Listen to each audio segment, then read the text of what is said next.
Hey guys, welcome to another video. Hi, welcome back. Welcome. So today we're going to be talking about social media and I guess specifically Instagram. In this video, we wanted to discuss ways to cultivate a healthier relationship with social media as much as that's possible, of course, because it plays such a big role in our modern society. And at the same time, we also see the impact it has on mental health of most people who consume it on a daily basis, especially. So for me, I primarily only use Instagram. I don't have any other social media that I use regularly. And it's kind of been, lately it's so much better because I had to set boundaries with myself on how I'm actually using it. So before, I would follow everything under the sun, people with nice cars, people with fancy houses, people going on vacation here and there. And it's really nice to be able to see all these things because it's like, oh, that's cool, cool stuff. But ultimately, you're constantly bombarded, everything you see is all this lavish hotels and fancy watches, nice cars. And it's like, you're comparing your everyday where, just going to work, have a normal dinner at home, comparing that to somebody's highlight reel constantly, and it creates that feeling of lack. So ultimately creating those boundaries where it's like, okay, I don't follow this anymore. I'm only following stuff that brings me joy and friends and family, and I use Instagram more as a tool just to help promote my business or just to be able to interact with friends and family ultimately. Before I became conscious of its impact, I was following like all these influencers who were like fashion bloggers because I was into fashion. And that like made me like, it was very aesthetic influenced. Okay. And that made me shop a lot.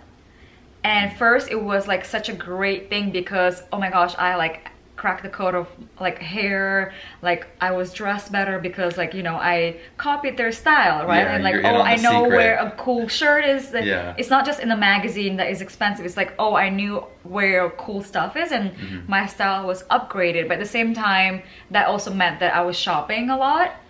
Because I was buying what they. I was like, oh, where is this shirt from? Oh my gosh, where is this dress from? Oh my god, where are these shoes from? And I would buy those things, and that made me look better. Yeah. And upgraded my style, which back in the day was like reserved for very like privileged and like effortlessly stylish girls, and we didn't know what there's like magazines is very different. Yeah. But ultimately, like that me can consume and be in a constant cycle of what's next and what am I not having. Oh my gosh, I want these earrings. Oh my gosh, it's always one. Yeah. It's like more and better and more and better. Yeah. And then I lost track of like what it is that I like, what it is that suits my lifestyle, because I don't have the same lifestyle that they have. So does it make sense? So that's what. And then now that I'm aware that makes me shop, I unfollow all the influencers, and if I'm ever in the mood to look, then I will look on their page, but I don't let it bombard me and just program me every single day. So if I understand correctly, you don't follow them, but if you're looking to see what's going on and looking to like see new fashion trends or makeup trends or whatever, you're doing it with intention and you're looking into each thing with purpose. Yeah, and also just like on a daily basis, my feed is now all inspirational quotes, health and like coaching, like I don't know, functional doctors sharing health tips. So it's like constant motivation. Yeah. If anything, it's motivation. And then the only thing is like the Explorer page that is distraction, because it knows that I still sometimes look at like things, Because it gives you a broad range of everything that you look at. Things that I have followed before, or things that I've clicked on before. And I'm still aesthetically driven, so I still click sometimes something that looks cool. Yeah. But ultimately my feed is all like literally quotes, tips, health, wellness, nutrition, motivation. So you've cultivated that space that you go into. When you open up your feed, you're scrolling through your feed, and it is things that you want, that things that promote your well-being, that motivate you, that give you information, as opposed to as opposed to consumption, wanting more and comparing to what all these other girls have who are influencers or whatever. Yeah, I was stuttering hardcore and Jonathan just tricked me into talking to him and he was filming that, so I apologize if I was looking at him while telling you my journey instead of looking at the camera. But you did articulate it very well. Thank you for helping me. She didn't quite know what she wanted to say, and I think that just helped her out a little bit. And Mochi wants to participate because Mochi just follows cat memes on Instagram, and he just wants to say that he watches funny videos all the time. He doesn't ever buy anything because, you know, no thumbs. I think ultimately what we wanted to share with this video is just, you know, try not to compare your everyday with someone else's highlight reel.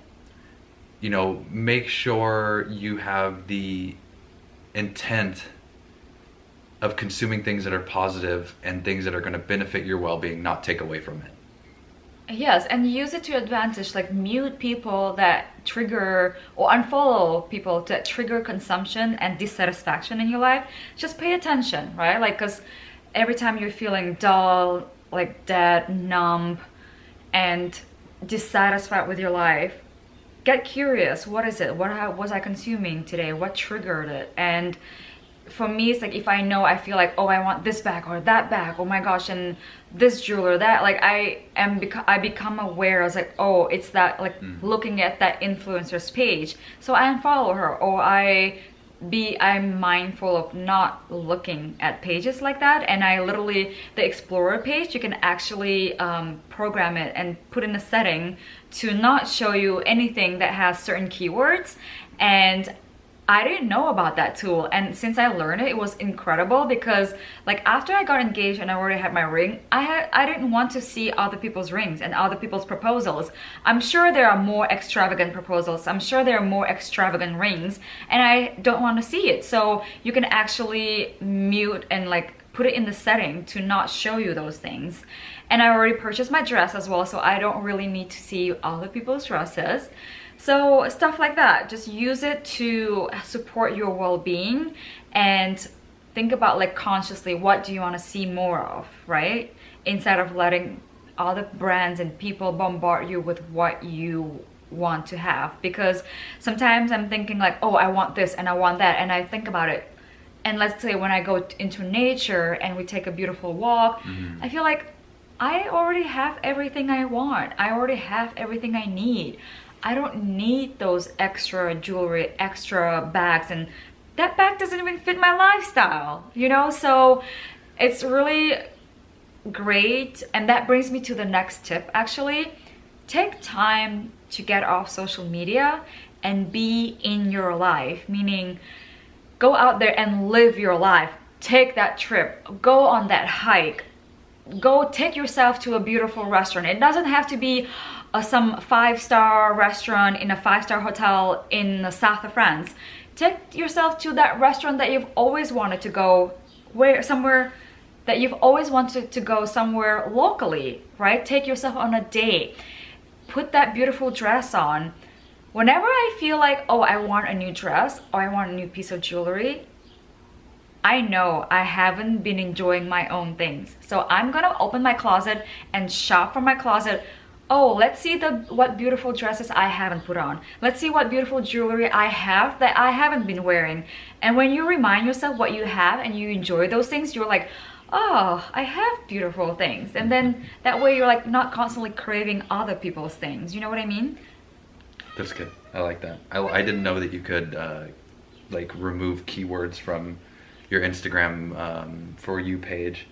So that's the Explorer. Yeah, that's really good. That's really good advice. I didn't know about it either because I was like, oh my gosh, my feed is so tailored. It's great, but it's the Explorer page where I get in trouble.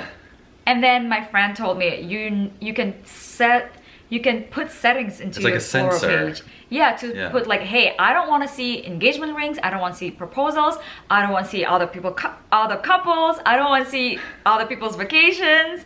You know, and if, let's say I'm like thinking like, where I want to go, I'm gonna tune into myself. And that's why we also like we journal and we meditate and we take walks and we talk about each other's lives.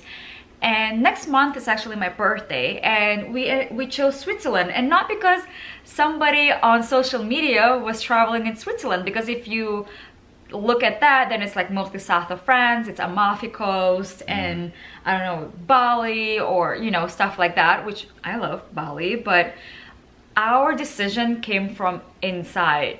Switzerland didn't come from the outside social media. Yeah, I like that.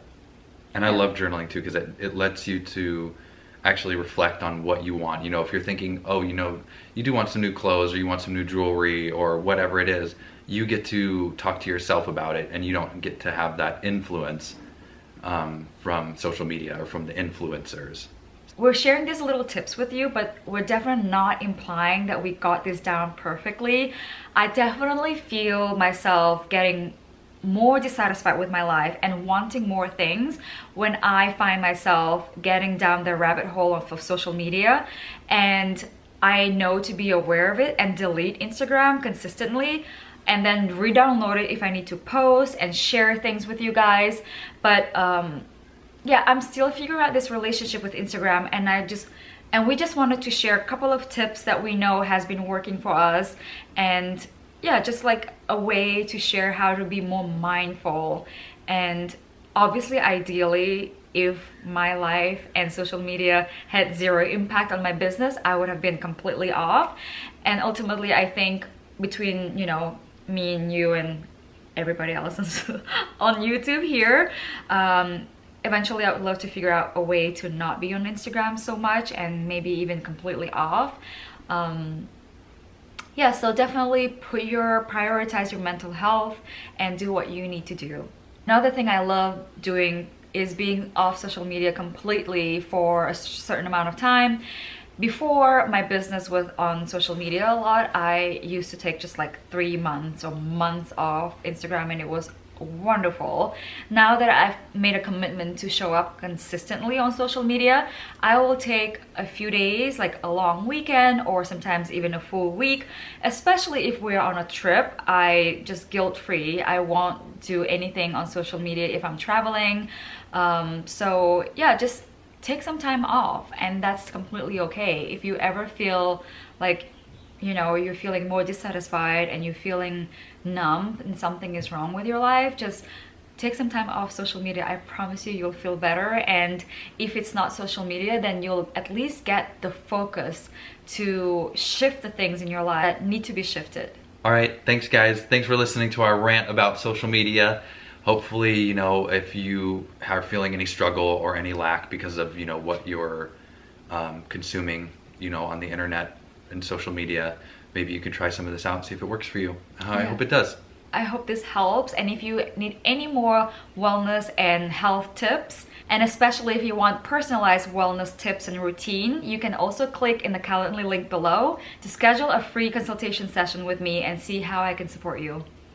See you soon. Bye.